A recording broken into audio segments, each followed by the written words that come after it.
Islamic Research Center. السلام عليكم ورحمة الله وبركاته. این پروگرام از طریق انٹرنیشنل اسلامک ریسرچ سنٹر رادیو بخدمت شما تقدیم می شود. إن الحمد لله نحمده ونستعينه ونستغفره ونعوذ بالله من شرور أنفسنا ومن سيئات أعمالنا من يهده الله فلا مضل له ومن يضلل فلا هادي له وأشهد أن لا إله إلا الله وحده لا شريك له وأشهد أن محمدا عبده ورسوله. أما بعد فأعوذ بالله السميع العليم من الشيطان الرجيم من همزه ونفخه ونفثه. رب اشرح لي صدري ويسر لي أمري واحلل عقدة من لساني يفقه قولي. رب زدني علما رب زدني علما رب زدني علما.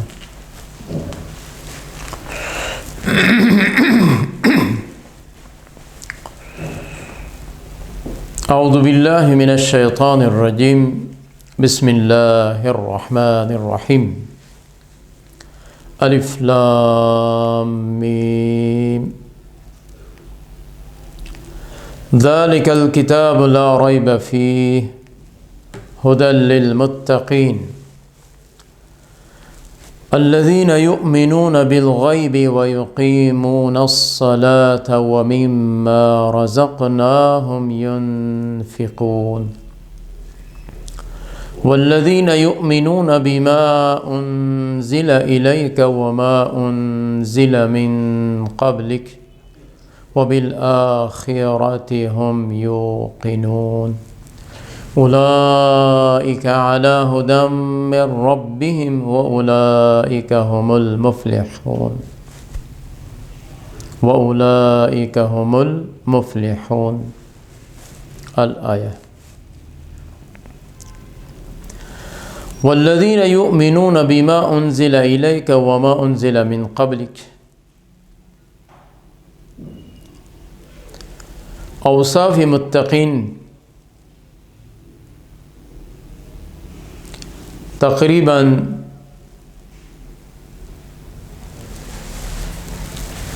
چهارم می باشد.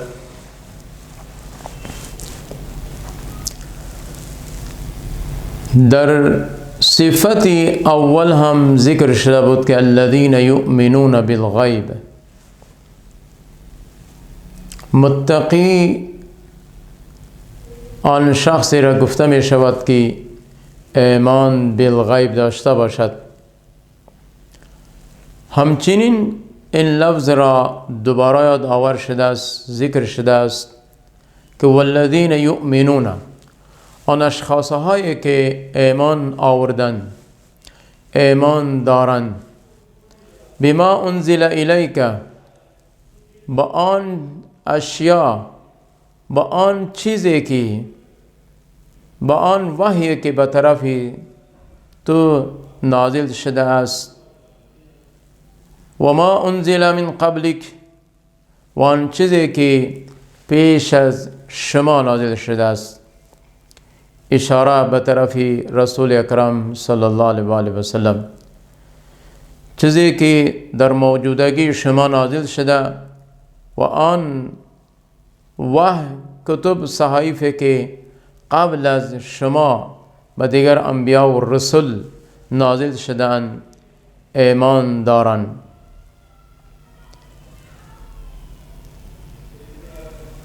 بعض اقوال از محدثین مختلف اقوال ذکر است که والذین یؤمنون بما انزل الیک،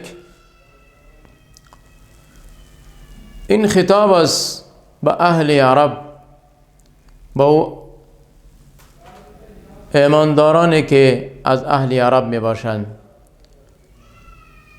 والذین یؤمنون بما انزل من الذین یؤمنون بالغیب، اوصاف مؤمنین عرب.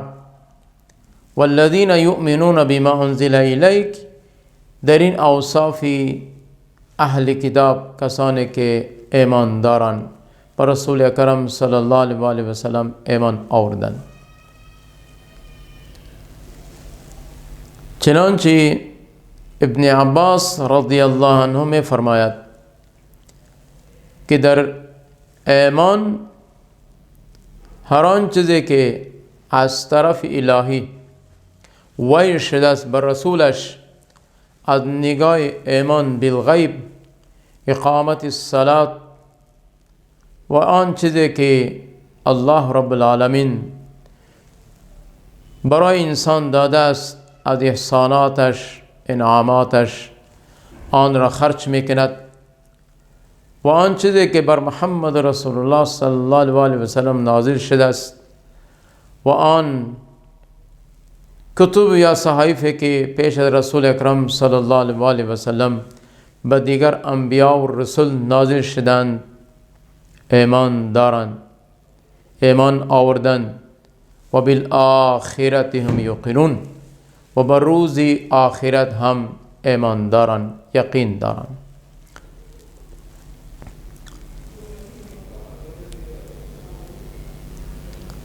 در نماز رکوع، سجود، قیام، قرائت، خشوع، عاجزی، همه اینها شامل می باشد.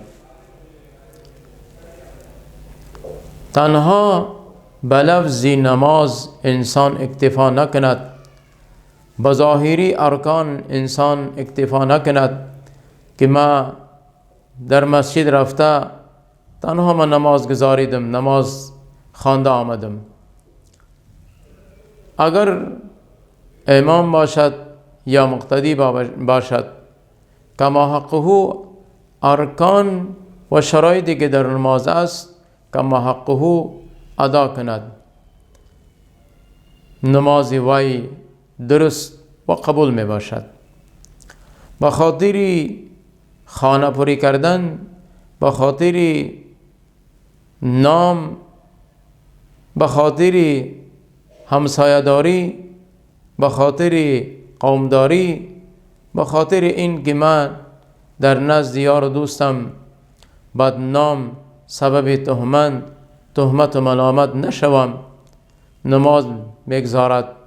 این چنین نماز نیست، تنها نفس خود را فریب میدهد، وقت خود را ضایع میکند.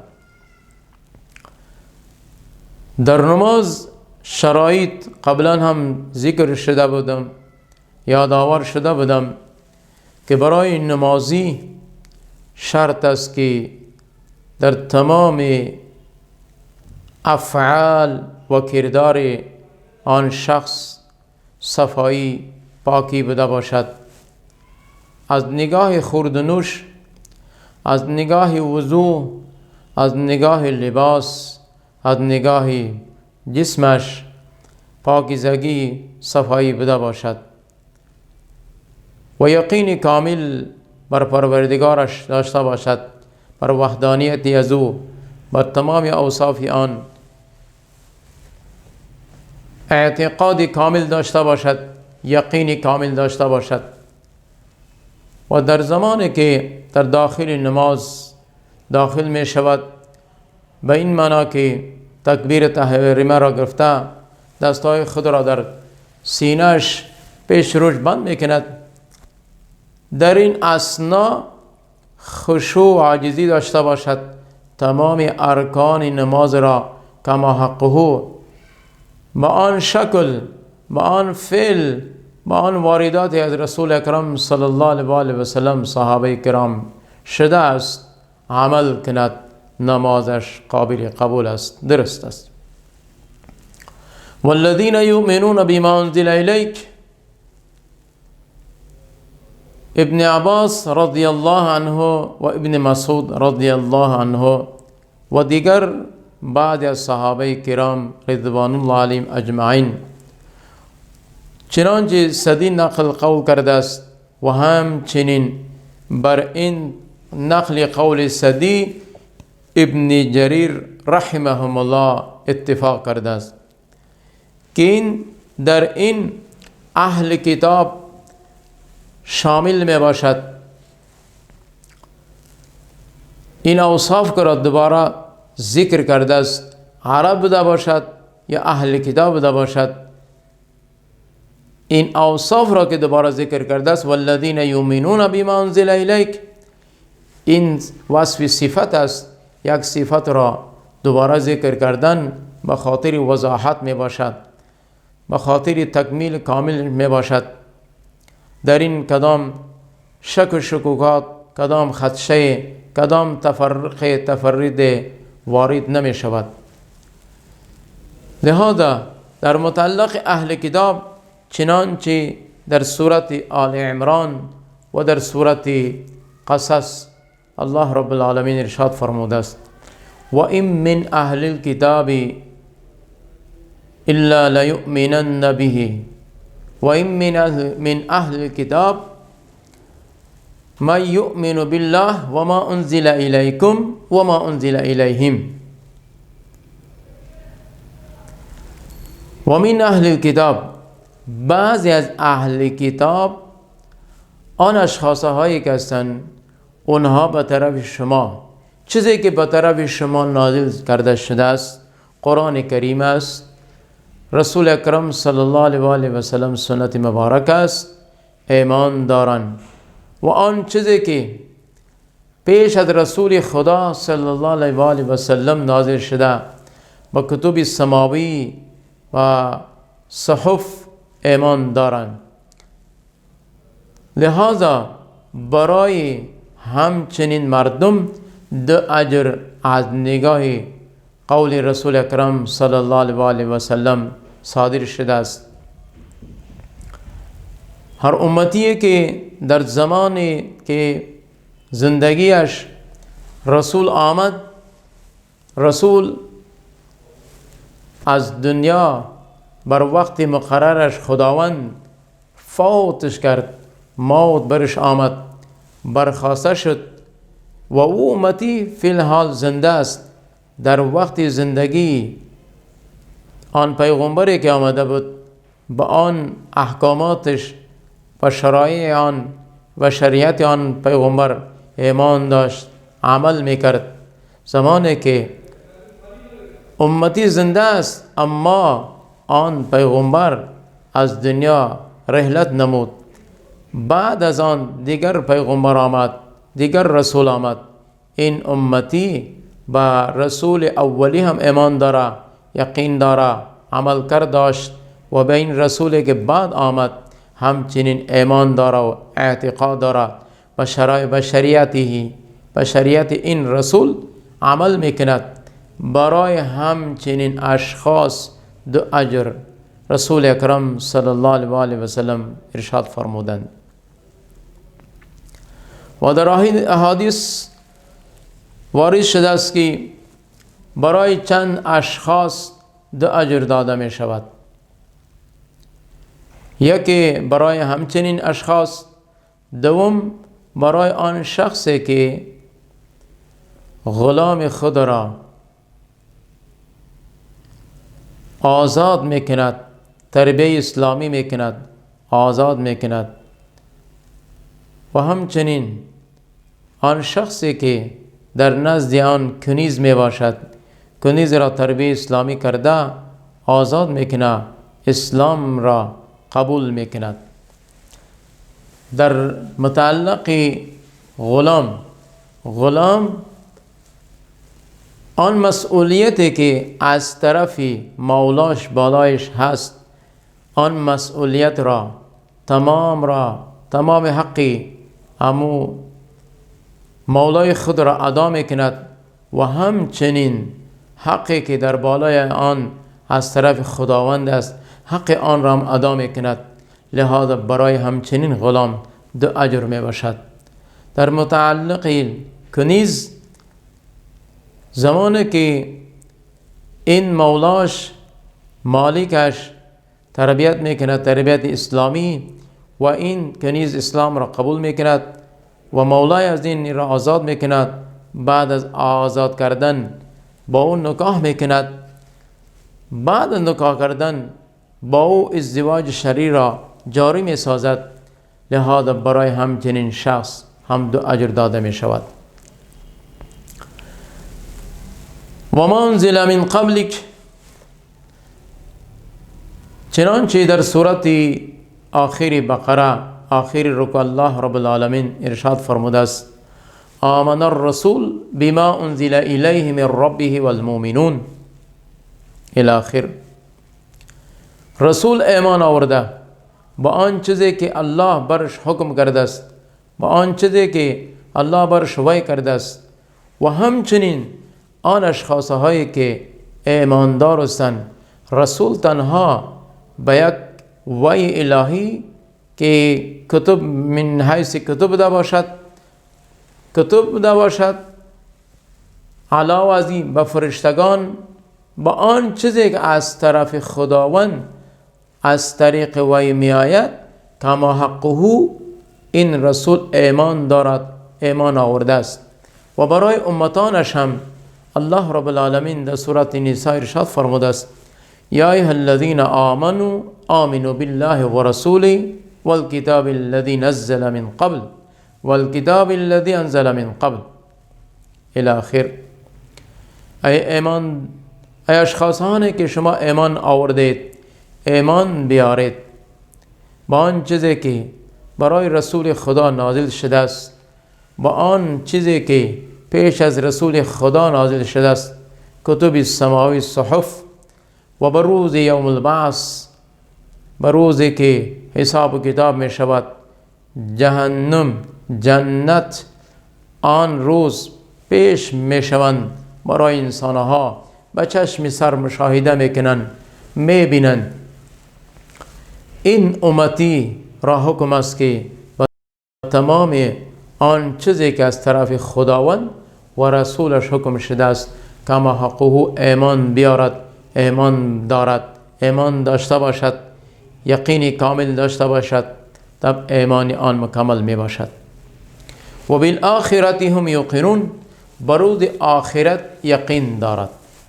ایمانش ایمان بالغیب، ایمان بالغیب است، آخرت را ندیده است، روز حساب و کتاب ندیده است، میزان ندیده است، جنت و جهنم را ندیده است. آن تحولات که در روز یوم الحشر می باشند آن را ندیده، اما ایماندار ایمان دارد، یقین کامل دارد. این را گفته می شود ایمان بالغیب، و بر روز یوم البعث، یوم الحشر یقین کامل دارد که بعد از مردن حساب و کتاب می شود، انسان را دوباره زنده گردانیده می شود.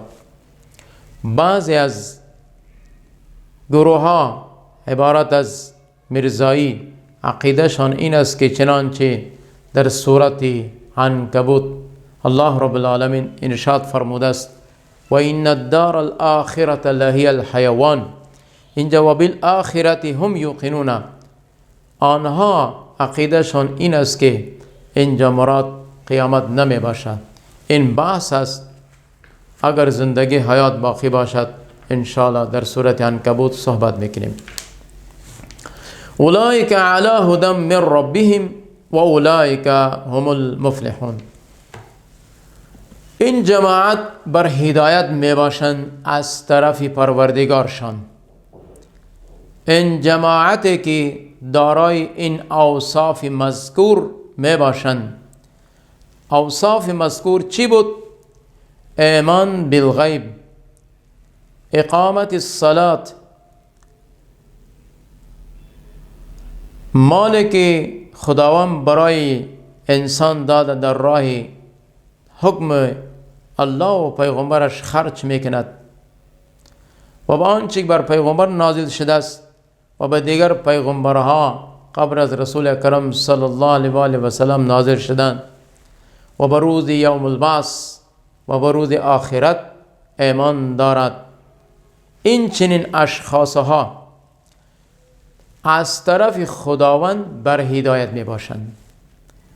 هدایت را بعضی از اقوال چنانچه ابن عباس و غیره مفسرین نقل قول است تفسیر کردن که هدایت به معنای استقامت، هدایت به معنای نور، هدایت به معنای نور یا استقامت.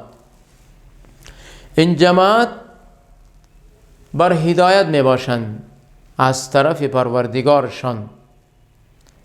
بعض اقوال این است که بر هدایت می باشند در دنیا از طرف پروردگارشان در دنیا. و اولئک هم المفلحون. و این جماعت که دارای 5 اوصاف مذکور بودند، هدایت در جزء اول ذکر شد و هم المفلحون در جزء ثانی این آیت مبارکه. کامیاب می باشند، فوز و فلاح، دارای فوز و فلاح می باشند. در دنیا هم از طرف خداوند برایشان هدایت و همچنین در آخرت فوز و فلاح و کامیابی. لیکن این اوصاف برای هر فرد میسر نمی شود. باید که ما فکر کنیم، جستجو کنیم، تعلق خود را وابسته بسازیم به این اوصاف. آیا این اشخاصهایی که در دنیا و آخرت کامیابی برایشان الله رب العالمین وعده کرده است میسر می شود؟ آیا چی تو اشخاصها هستند؟ از ابتدای سورت 5 اوصاف را باید که ما به طور عمیق مطالعه کنیم، تفکر کنیم، این 5 اوصاف را با خود بسازیم، عمل کنیم. زمانی که ما عمل کردیم، با خود را با اینها قرب حاصل کردیم، نزدیک شدیم، در عملا پیاده کردیم، همچنین ما برای ما هم از طرف خداوند هدایت و یا نور یا استقامت میسر می شود در دنیا و همچنین در آخرت فوز و فلاح کامیابی میسر می شود. اینجا لفظ مفلحون است. بعضی از معتزله، اهل معتزله اینجا اعتراض وارد کردن. سوال است که اینجا لفظ مفلحون است، مفلحون به این معنا که این 5 اوصاف را کسی دارا بده باشد، علاوه از این دیگر اوصاف هم بده باشد، او در مفلحون داخل شده نمیتواند. اینجا لفظ حصر نمی باشد که فقط 5 اوصاف بده باشد، علاوه از این دیگر اوصافها. به طور مثال زمانی که انسان از نگاه حدیث رسول اکرم صلی الله علیه و آله و سلم رکن اسلام 5 می باشد: کلمه لا اله الا الله، اقامت الصلاة، ایتای الزکات، حج، رمضان المبارک، زکات. این 5 اوصاف است. این 5 اوصاف زمانی که انسان این 5 اوصاف را قبول کرد و در عمل کرد، جاری ساخت، آن هم در تحت هم المفلحون شامل می باشد. لیکن این 5 اوصافی که در سورت بقره هست، این برای آن اشخاصی که کامل درجه می باشد، یعنی درجه از این بسیار بلند می باشد، کامل درجه. چنانچه یک انسان عمل کم میکند، یک انسان عمل زیاد میکند. عمل کسی شخصی که زیاد عمل میکند، از نگاه نماز، روزه، صدقات، خیرات. بعضی برادران عمل میکنند، نماز میخوانند، گاه میخوانند، گاه نمیخوانند، یا روزه میگیرند، در روزهشون کوتاهی کمی باشند، یا روزه که بعضی سال میگیرند، بعضی سال میگذارند، میخورند. این در عمل کردشان، در افعال کردارشان آنها کوتاهی دارند. لہذا از این لحاظ 5 اوصافی که در ابتدای سورت برای متقی اشخاص ذکر شده است، این اشاره به کامل ایمان آنها می باشد که ایمان آنها کامل می باشد. ان الذين كفروا سواء عليهم. در ابتدای سورت بقره 3 اشخاص به طور تمهید ذکر نموده است. ذکر شده است اول اشخاص متقی ایماندار اشخاص بودند، مردم بودند. دوم جماعت از کفار می باشد. سوم جماعت از منافقین می باشد. ان الذين كفروا سواء عليهم. آن اشخاص هایی که انکار کردند، کفر کردند، سواء علیهم، برای آن اشخاص ها برابر است. انذرتهم، این که شما آنها را تخویف بدهید، بترسانید. در متعلق وعظ نصیحت آنها را شما آگاه کنید، بترسانید. ام لم تنذرهم، یا این که نترسانید، وعظ نصیحت نکنید، برابر می باشد. لا یؤمنون، ایمان نمی آرند، ایمان نمی آرند. چرا که احادیث رسول اکرم صلی الله علیه و آله و سلم می باشد قلب انسان را به یک شیشه تشبیه داده است. زمانی که در بالای شیشه یک قطره سیاهی انداخته شود، آن قطره سیاهی در بالای شیشه موجود است. شیشه را شما حرکت بدهید، قطره سیاهی اما شیشه را مکملا سیاه میکند. شیشه خصوصیت که داشت، آن خصوصیتش از دست رفت، دیگر قابل فایده نمی باشد. قلب انسان هم همچنین می باشد. اگر زمانی که انسان در قلبش یک داغ از یک گناه میکنه و در قلبش داغ تاثیر میکند، داخل میشود. زمانی که عمل این به بدبختی، فحاشی، به نافرمانی الله و رسولش می باشد، این اشخاص رغبتش به طرف دنیا می باشد، رغبت به طرف الله و رسول ندارد، تمنا و آرزویی ندارد. لہذا عملی که می کند، آرزو و ارمانی که دارد، ترغیباتی که دارد، بغیر از گفته الله و رسول می باشد.